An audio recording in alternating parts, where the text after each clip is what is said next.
प्यारे बच्चों, हम अलजेब्रिक एक्सप्रेशन पढ़ रहे हैं। तो आज हम एक्सरसाइज 12.1 का क्वेश्चन नंबर 1 और क्वेश्चन नंबर 2 को सीखने की कोशिश करेंगे।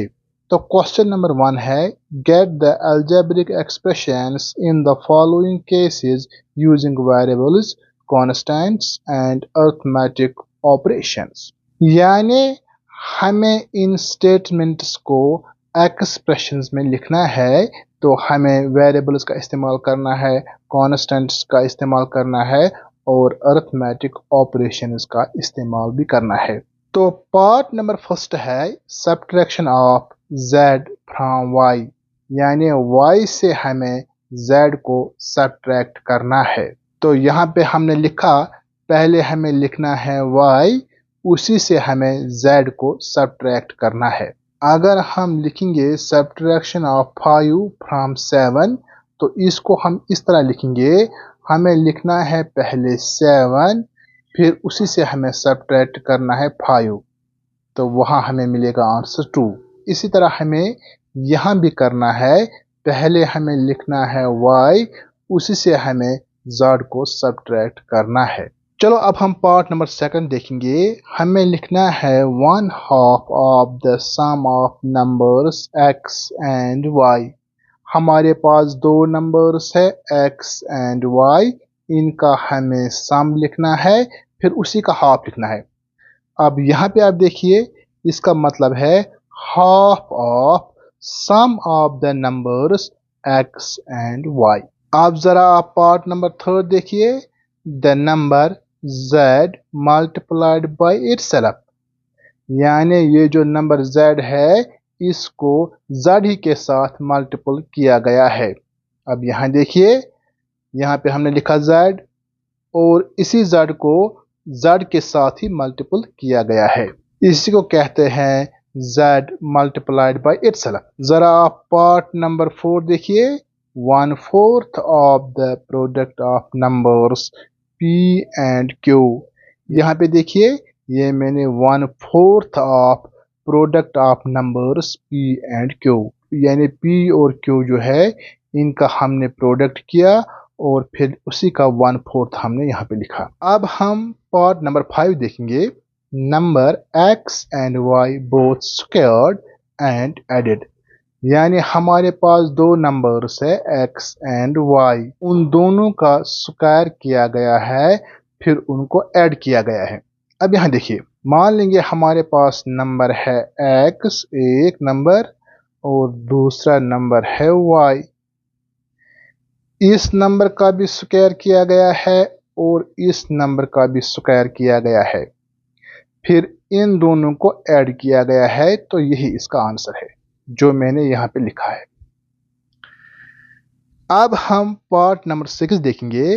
Number 5 added to 3 times the product of number m and n। हमारे पास दो नंबर्स है m और n, इन दोनों को प्रोडक्ट किया गया है, उस प्रोडक्ट को 3 टाइम्स किया गया है, फिर 5 को ऐड किया गया है, यानी 5 added to the 3 times the product of numbers m and n। चलो अब हम पार्ट नंबर 7 देखेंगे।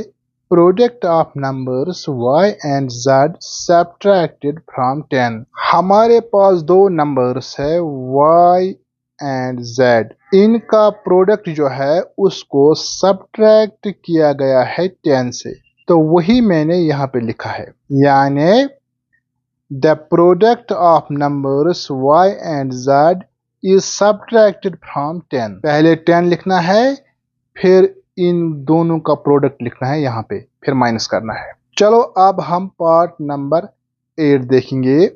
Sum of numbers a and b subtracted from their product। हमारे पास दो नंबर्स है a and b, पहले इनका हमें सम करना है, तो यहाँ पे डालेंगे प्लस।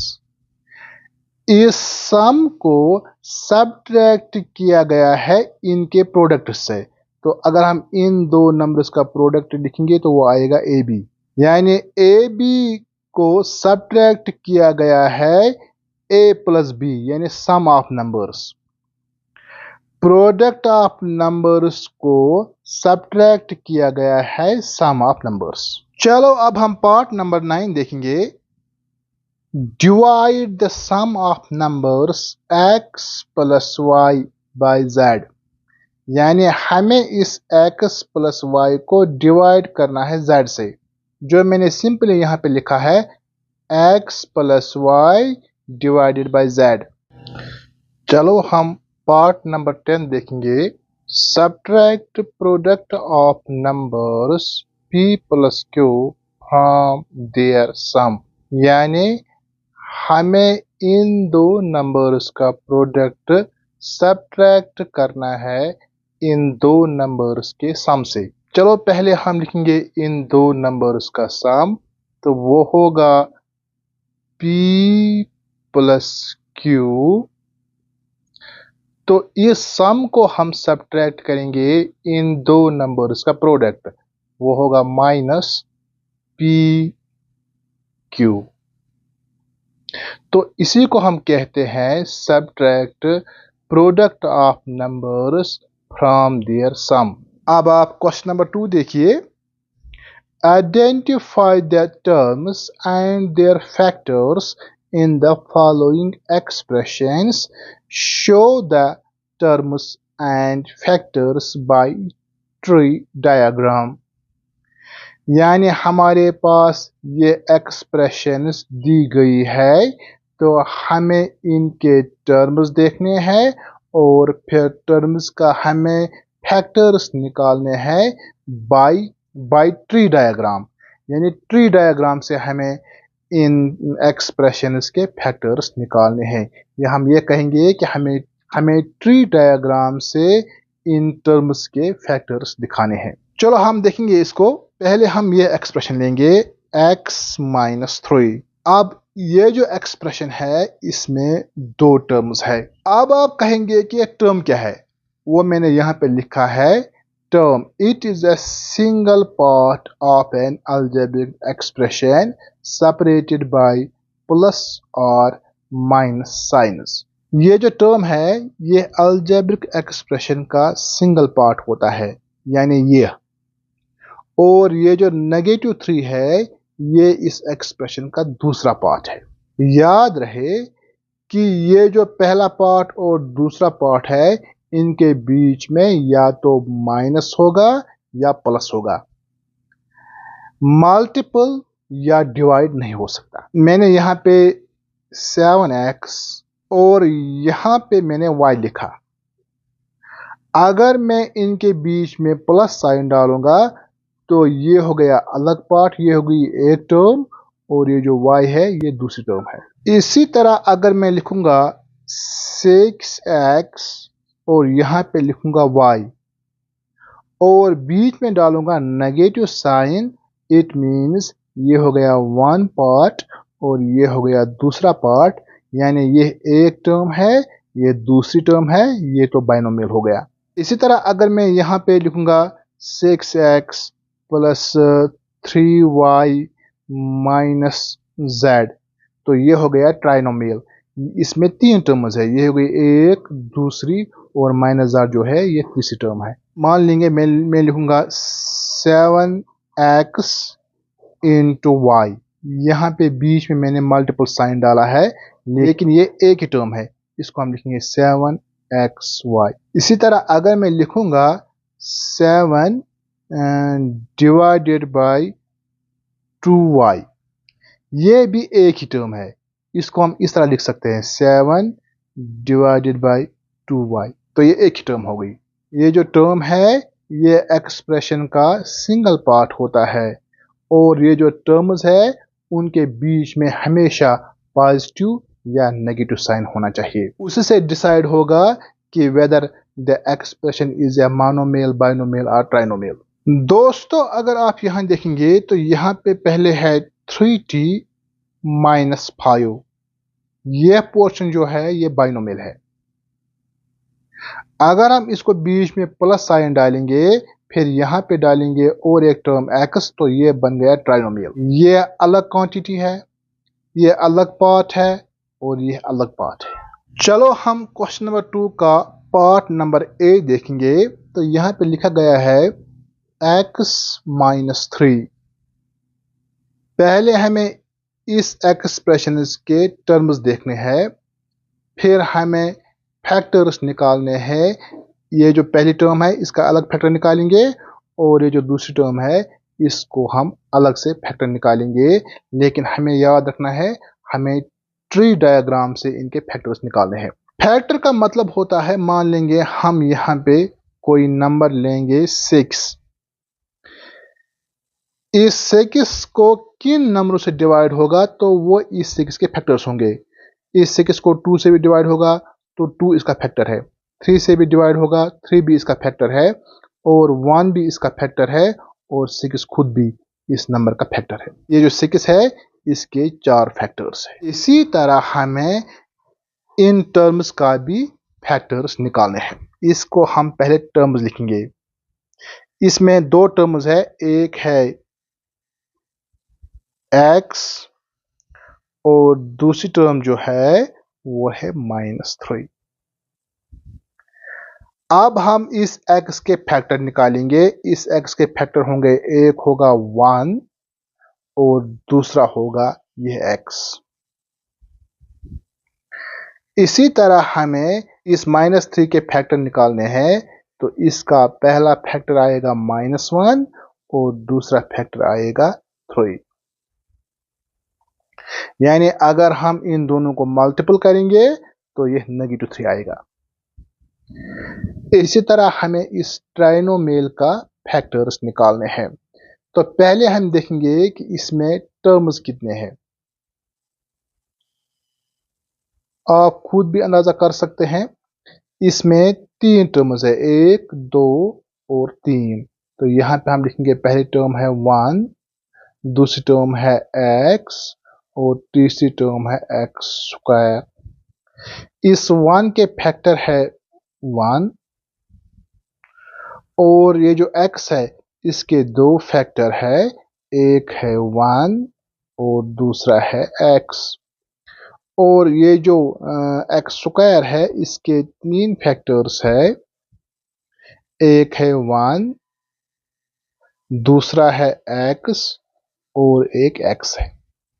तो ये जो मैंने फैक्टर्स निकाले हैं इसी को हम ट्री डायग्राम कहते हैं। अब यहां देखिए, ये बाइनोमियल है तो इसके 2 टर्म्स है, एक है y और दूसरी टर्म जो है वो है y³। अब इसके हम फैक्टर्स निकालेंगे। इसका फैक्टर एक होगा 1 और दूसरा है y। इसकी ये जो y है इसके 4 फैक्टर्स है। पहला फैक्टर है 1, दूसरा है y और एक y और एक y। ये जो 4 फैक्टर्स है ये इस y³ के 4 फैक्टर्स है। चलो अब हम यहां जाएंगे पार्ट नंबर डी पे। 5xy² plus 7x²y। इस एक्सप्रेशन के 2 टर्म्स है। पहली टर्म है 5xy² और दूसरी टर्म है 7x²y। अब हम इस टर्म के फैक्टर्स निकालेंगे। पहला फैक्टर होगा 1, दूसरा होगा 5, तीसरा फैक्टर होगा x और एक फैक्टर होगा y, क्योंकि ये y² है तो और एक फैक्टर आएगा यहाँ पे और एक y। इसी तरह हमें इस 7x² के फैक्टर्स निकालने हैं। तो इसके फैक्टर्स आएंगे, पहला आएगा 1, फिर होगा 7, फिर होगा x, फिर होगा और एक x और आखिर में होगा y। ये इसके फैक्टर होंगे। चलो दोस्तों, इसी तरह आप यहाँ पार्ट नंबर ई देखिए। -ab plus twice B square minus 3 times A square. अब हमें इसके भी फैक्टर्स निकालने हैं। पहले हमें देखने हैं इसके टर्म्स। तो ये ट्राइनोमियल है तो इसके 3 टर्म्स है माइनस ए बी, तो दूसरी टर्म है 2 टाइम्स बी स्क्वायर, तीसरी टर्म है नेगेटिव 3 टाइम्स ए स्क्वायर। अब हमें इसके फैक्टर्स निकालने हैं। पहला फैक्टर होगा -1, दूसरा फैक्टर होगा ए और तीसरा फैक्टर होगा बी। इस तरह हमें इसके भी फैक्टर्स निकालने हैं। पहला होगा 1, फिर होगा 2, फिर बी और एक बी। इसी तरह हमें इस टर्म के भी फैक्टर्स निकालने हैं। पहला होगा -1, फिर होगा 3, फिर यहाँ पे और एक फैक्टर लिखेंगे, ये ए स्क्वायर है तो यहाँ पे एक ए आएगा और एक ए यहाँ पे आएगा। इस तरह हमने ये क्वेश्चन नंबर 2 का पहला पार्ट कंप्लीट किया है। दोस्तों यहाँ पे लिखा गया है factors, they are the quantities that are multiplied together to make a term. यानी आप इसको इस तरह समझ लीजिए, y को 2 बार, फिर x 5 और 1 को मल्टीपल किया गया है तो हमारे पास एक टर्म बन गई 5xy स्क्वायर। ये जो नंबर्स है ये सारे फैक्टर्स है इस टर्म के। इसी तरह अगर हम लिखेंगे 5y स्क्वायर तो इसके फैक्टर्स होंगे 1, 5 और एक फैक्टर होगा y, फिर और एक फैक्टर होगा y।